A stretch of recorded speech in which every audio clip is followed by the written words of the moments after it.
Aloha and how's it? How you doing? I'm Neaulani with the agency Brokered by EXP, and with me today I got my colleague Karen. And together us going to talk to you folks about Christmas in Hawaii. We stay in Hawaii where everything's beautiful year round. And guess what? Karen's going to give you the meaning of the Christmas in Hawaii, what Mele Kalikimaka means. I caught her off guard. I did this before. So we're actually bilingual here. English is an official language, and actually what she's speaking is Pidgin, which is actually an official language. Yes, and so today we're going to give you all kind of languages. And so I'm going to tell you about Merry Christmas. What does Merry Christmas really mean? Yes. People say, oh, Merry Christmas, Merry Christmas.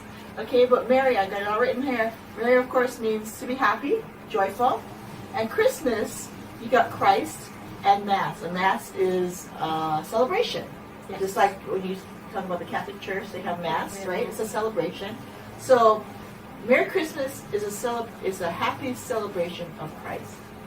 And Christ actually means the anointed one in his anointing. It's the Greek version, or I guess translation of the word Messiah, which is the coming one, right? Mm-hmm. So that's what Merry Christmas means. So also in Hawaii we say Mele Kalikimaka, and I think it's interesting because we all just think it means Merry Christmas, which it kind of does. And I even looked on the internet, and basically what it said was that the reason they say Mele Kalikimaka is because Hawaiian only has 13 letters. 13 letters, and it was kind of the closest translation to Merry Christmas. Well, if you actually look it up as to what it says, Mele means a song or to sing or chant. And talking to my Hawaiian friend here, Hawaiians didn't have a written language. Everything was verbal. That's right. So all your history, all your lessons, everything you learned was verbal. So that's why they had chants. If you folks ever watched a hula, they have a chant, right? They have chants. And it tells a story. The dance tells a story. So Mele means a song or a chant. Kaliki, this is interesting, is a corset or a girdle. I know, you're thinking, what? Corset or a girdle? But I think about a girdle. I don't know if you guys are old enough, but a girdle in our day meant that stuff that women wear. Hold you in. And it was to suck in all the fat. Thin waistline. Right. Suck in all the fat, and then you pass out because you can't breathe. Can't breathe. But a corset or a girdle. And so I looked up girdle in my old dictionary. I have an old leather-bound Funk and Wagnall's dictionary. Funk and Wagnall's. Yes. How old is that? 1946. Wow. So, but it's interesting because it didn't say anything about sucking your fat in. Okay. What it did say is a girdle is anything that completely surrounds you. Okay. So so it could be like a belt or anything like that. Okay. And so you got the girdle, the kaliki, and you got the maka, and most people know that maka means eye.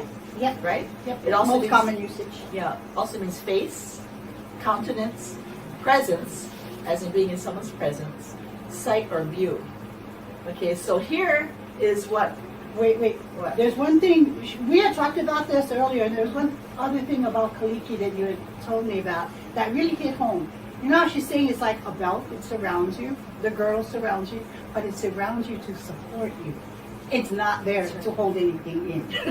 That's an important difference. You'll see. Okay, so here it is. Mele Kalikimaka is a song or chant about seeing or the presence of the one, the Christ, who supports and surrounds you. Isn't that just the most comforting thing? There you go. That's the actual true meaning of Mele Kalikimaka. Where I know I grew up in these islands, and I always thought Mele Kalikimaka was a Hawaiianized version of Merry Christmas, and most people think so. But now you know better. Well, the Hawaiians always have a deeper meaning to everything. That's why to me when they said, "Oh, it's just like you said, a Hawaiianized version," that just didn't make any sense to me because there was always a deeper meaning. The Hawaiians were very, very wise people. But the problem was because it didn't have a written language, a lot of the wisdom got lost. Because if you didn't know the chant, it wasn't passed down to the generations. A lot of that got lost. You wouldn't know the idea behind it. So, Mele Kalikimaka. So, and I gotta say, I want to thank you from the heart, I want to thank you because as a Hawaiian growing up on these islands, I never bothered to take the time to look at what it really means. And I'm so glad the intellect in this girl, you got to be careful with Karen. Anything comes up, she's going to research it. They better make sure you know what you're talking about. Now I'm going to know what I'm talking about. Thank you so much for that. So, shall we do a craft for them? Sure. Karen has made these cute little angels right here, and she's going to go ahead and demonstrate how to make them. They're so easy. This is the front version, by the way, and this is what the angel looks like in the back. So little Hawaiian angels, you can use whatever you want. Right now, we're just using an 11-inch circle, and we used pinking shears to cut it. Now this is 100% cotton, but I prefer to use a poly cotton because they don't fray as easily. And it's the perfect craft for young kids because there's no glue involved. This is all there is. I don't do glue. I don't do glue at all. So we're actually gonna let Neaulani do this. Oh, she's gonna make me do it. Oh gosh, and she's the master of this art. Okay. Okay, so you just take your circle and you stuff it with some kind of cotton or something. Actually, if you have little kids, it's better if you get one of those little foam balls, like 1-inch foam balls, because otherwise their heads are gonna end up huge or a little tiny, and then they get sad and they cry. So yeah, just kind of shove it up there. Yeah. Wait, let me see.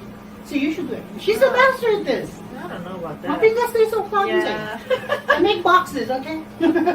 So, well, when my kids were young, I used to volunteer at the schools at Christmas time and volunteer the craft, and of course the teachers loved it, right?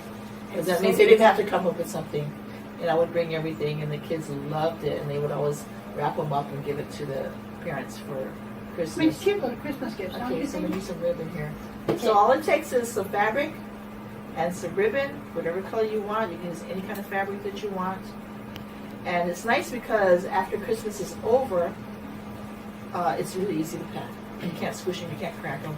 You can wash them too. Okay, that looks about right. Okay, yeah, you can wash them very carefully because you don't want to fray. Okay, so you're going to tie it right at the neck. Okay. So it's better if you have a partner. Really helps. It's so hot. Okay. Let's squeeze it up a little bit. Pull it up. Okay. Get The tighter you make it, the better better it stands. Yeah. No, not it. Not it. Oh, not it. Oh, sorry. Ready to make a bow already. Oh wait. Okay. They just leave it like that. There we Don't go. go yet. Okay, so that's what you got. Just like You're that. 3/4 of the way down already. Isn't that cute? Kind of straighten it up a little bit. This one's longer on one side. Just pull it. Oh. Yeah. How's that? So easy. Cute, Jack. So easy. Yeah. I Now just your like angel this is fabric. dressed. And you know the kids in mine, I used to make all different colors, purple and blue and Oh, pink. yeah. And they would choose their colors. Okay. Nice. So you got that. So then you have another piece of fabric. Remember, this is an 11-inch circle. This is actually folded in half. Here's the fold, and it's 5 inches, 5 by 5. So it's actually 10 by 5. And you take the folded end like this, move it up just a little bit, and You're going to do an see this? accordion fold. We're gonna do like a fan fold like this. So simple. Sometimes you have to, when they're little kids, you have to help them with this part. But it's good for their dexterity, their fine motor skills, yeah? And it just looks like that. It just looks like a bow. Okay, and where you have these strings hanging right there, you're just gonna tie them on. So that's where you have your partner. One up, one down. There you go. That one goes up, that one goes up. Okay. Go for it. Okay. Did it come out? You can always even it up if for some reason you didn't find the middle. You tie it twice and just make a bow. That's good to make it.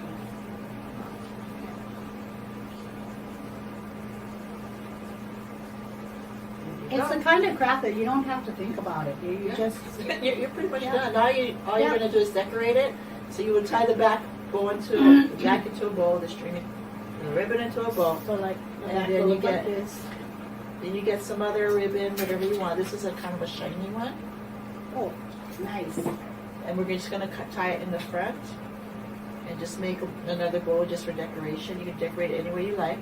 Pretty the glittery type of ribbon. This happens just to Angels what I are have. shiny. What I have. Nice. You know, like, all in your craft supplies. Super, super easy. Super cute. And you know what? you can actually, if the kids want to, they can play with these angels. And it's not going to hurt anything because it's just material. There's nothing sharp, no edges that could cut you. Okay, just like that. And if you want, you could maybe do a Cute. shell or a Yeah. piece of bling. And if you have any of those Chanel stamps, just make little halo. Make little halos. Just glue it right But that's on how it came top. out. So, just kind of go in the back or whatever. You can do something in the back. But that's it. Your little Christmas angel. So we want to thank you so much for joining us today. We are going to be back. This is part 1. We have actually 2 more parts to share with you involving Christmas in Hawaii. And we'll share more culture, more crafts, and a hula on part 3. Take care. Have a happy holiday and Mele Kalikimaka. Aloha!